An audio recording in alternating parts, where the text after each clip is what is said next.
સરદે ખાણું. ઓકે. સ્વાધ્યાય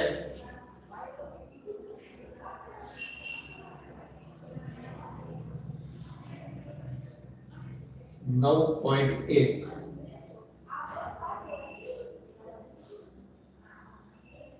બેઝિક પદાવલીઓ અને દ્વિતીય સમ. એમાં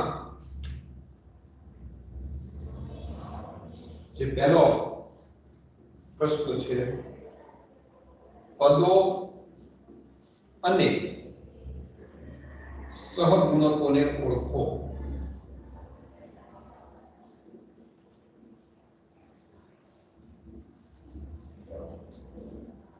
એમાં જે પહેલો દાખલો છે, 5x y z નો વર્ગ ઓછા 3z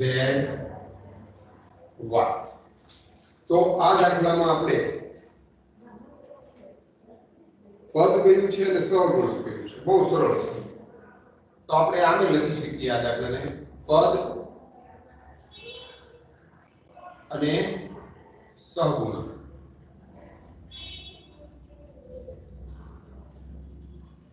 અહીંયા આપણે રકમ લખી શકીએ 5xy z વર્ગ ઓછા 3zy. તો આનું પદ છે કે કેનું પદ થશે 5xy z વર્ગ, અને એનો સહગુણક એટલે કોની સાથે ગુણાકાર કરેલો છે? 5 સાથે. બીજું પદ થશે -3z અને y. એમાં કોની સાથે ગુણાકાર કરેલો છે? કે -3 સાથે. માત્ર કયું પદ છે અને કયા સહગુણક છે. બીજું એક ઉદાહરણ જોઈએ. x ના છેદમાં 2 વત્તા જેટલું જુદું પડે છે y ના છેદમાં 2 ઓછા xy. તો આમાં સહગુણક અને પદ ક્યાં ક્યાં છે? તો x ના છેદમાં 2 એને આપણે પહેલા તો એક પદ અલગ પાડવું પડશે કે x ના છેદમાં 2 એ એક પદ છે, અને એનો સહગુણક થશે 1 ના છેદમાં 2. પછી y ના છેદમાં 2 એનો સહગુણક પણ 1 ના છેદમાં 2, અને છેલ્લે ઓછા xy. ઓછા xy એનો સહગુણક -1. ખાલી xy હોત તો સહગુણક 1 થાત, પણ ઓછા xy છે એટલે એનો સહગુણક છે એ -1 થશે. હવે આપણે પ્રશ્ન નંબર 3 લઈએ છીએ. બહુપદીઓના સરવાળા કરો. જે આપણે કરી જ ગયા છીએ. તો આપણે એક રકમ લેશું.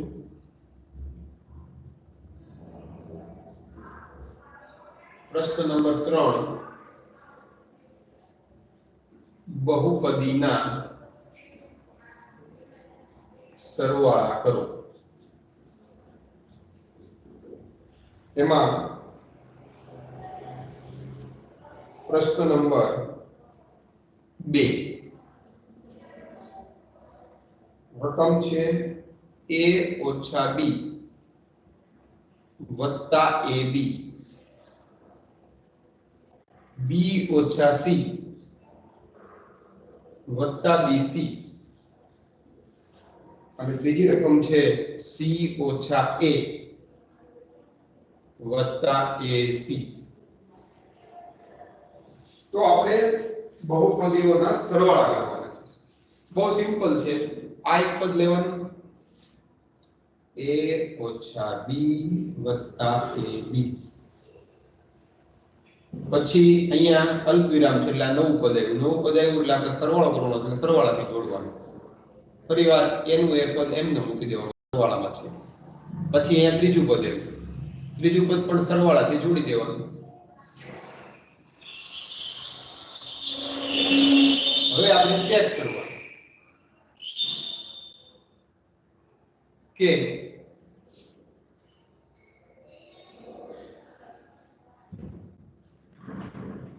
અહીંયા a છે, અહીંયા પણ a છે.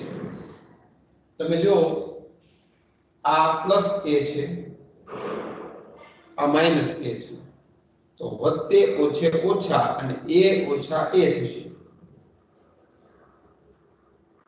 પછી અહીંયા ઓછા b, અહીંયા વત્તા b. તો આપણે આને સરળ રીતે જોવું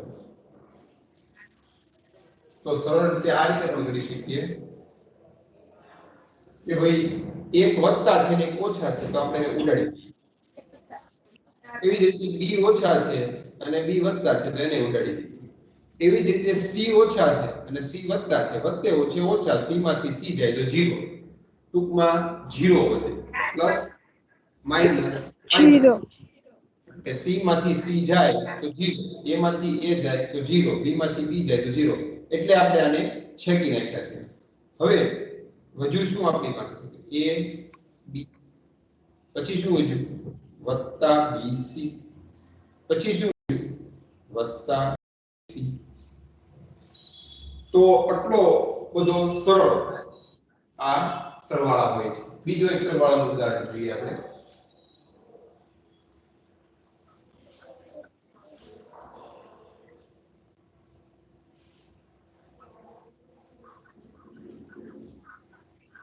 દાખલા નંબર આપણે લેશું હવે.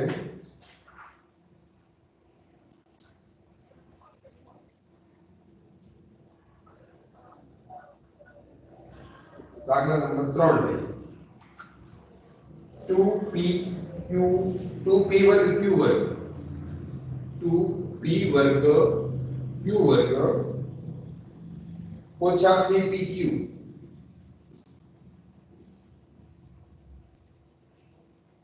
પ્લસ 4 5 વત્તા 7pq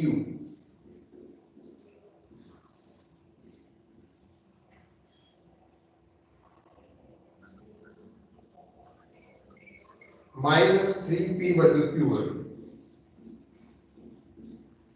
ફરી વાર આ એક પદ છે અને આપણે આમ મૂકી દઈશું 2p વર્ગ q વર્ગ ઓછા 3pq પ્લસ 4. હવે આપણે આ બીજું પદ છે, અહીં અલ્પવિરામ આવી ગયો. અલ્પવિરામ ખાસ જોવાનું, ક્યાં અલ્પવિરામ છે. તો બીજું પદ છે, આપણે સરવાળા કરવાનો છે, તો પ્લસ થી જોડી દેવાનું. પ્લસ 5 વત્તા 7pq માઈનસ 3p વર્ગ q. હવે આપણે જે વસ્તુ આપણે અગાઉ ઘણી વખત શીખી ગયા છીએ કે plus plus is equal to plus, વત્તા વત્તા વત્તા, ઓછે ઓછે પણ વત્તા, વત્તે ઓછે ઓછા અને ઓછે વત્તે ઓછા. આવું આપણે અનેક વખત શીખી ગયા છીએ. સરખી નિશાની જ્યારે હોય ત્યારે પ્લસ આવશે, જ્યારે અલગ અલગ નિશાની હોય ત્યારે હંમેશા માઈનસ. સૌથી પહેલું આપણે લઈએ 2p વર્ગ q વર્ગ અને અહીંયા લખ્યું છે 3p વર્ગ q વર્ગ. સહગુણક સરખા હોય, ફરીવાર યાદ રાખજો મારા શબ્દો, આ સરખું હોય એની સાથે જ આપણે સરવાળા બાદબાકી કરી શકીએ. આની સાથે 2p વર્ગ q વર્ગ નો 5 સાથેનો સરવાળો થઈ શકે, p અને 3-3pq સાથે ન થઈ શકે. p વર્ગ q વર્ગ વાળી રકમ હોય તો જ સરવાળો કે બાદબાકી જે થતું હોય તે કરવાનું, બાકી કશું કરવાનું નહીં, એમને મૂકી દેવાનું. એ વધારે વધ્યું કહેવાય. તો આપણે હવે જોઈએ 2 પ્લસ છે 3 માઈનસ છે, વત્તે ઓછે શું થાય? ઓછા. 3 માંથી 2 જાય તો 1 વધે અને નિશાની મોટી સંખ્યાની આવે એટલે -1p વર્ગ q વર્ગ. હવે ગણિતમાં મોટા ભાગે જ્યારે -1 હોય ત્યારે લખવાની જરૂર હોતી નથી, એની બદલે માત્ર માઇનસ p વર્ગ q વર્ગ લખ. હવે pq અને pq આ માઈનસ છે આ પ્લસ છે ઓછે વચ્ચે શું થાય ઓછા 7 માં 3 જાય તો 4 વધે અને નિશાની મોટી સંખ્યાની હતી એટલે 4 pq અને છેલ્લે 4 અને 5 આપણે 4 અને 5 તમે જો એની સાથે કોઈ સહગુણક કોઈ અજ્ઞાત સંખ્યા સંકળાયેલી નથી 4 અને 5 સાથે કોઈ અજ્ઞાત સંખ્યા સંકળાયેલી નથી એટલે એ બેનો પણ આપણે સરવાળો 4 ને 5 9 આ જવાબ. ખૂબ જ આની પ્રેક્ટિસ તમે જેમ કરશો એમ તમને આનો ખ્યાલ આવતો જશે. અઘરું નથી, સરવાળા સાવ સહેલા છે. એક પ્લસ માઇનસ અને માઇનસ પ્લસ પ્લસ પ્લસ એ શું થાય અને કઈ સંખ્યા આવે એનું જ ધ્યાન રાખવાનું આપણે હોય છે.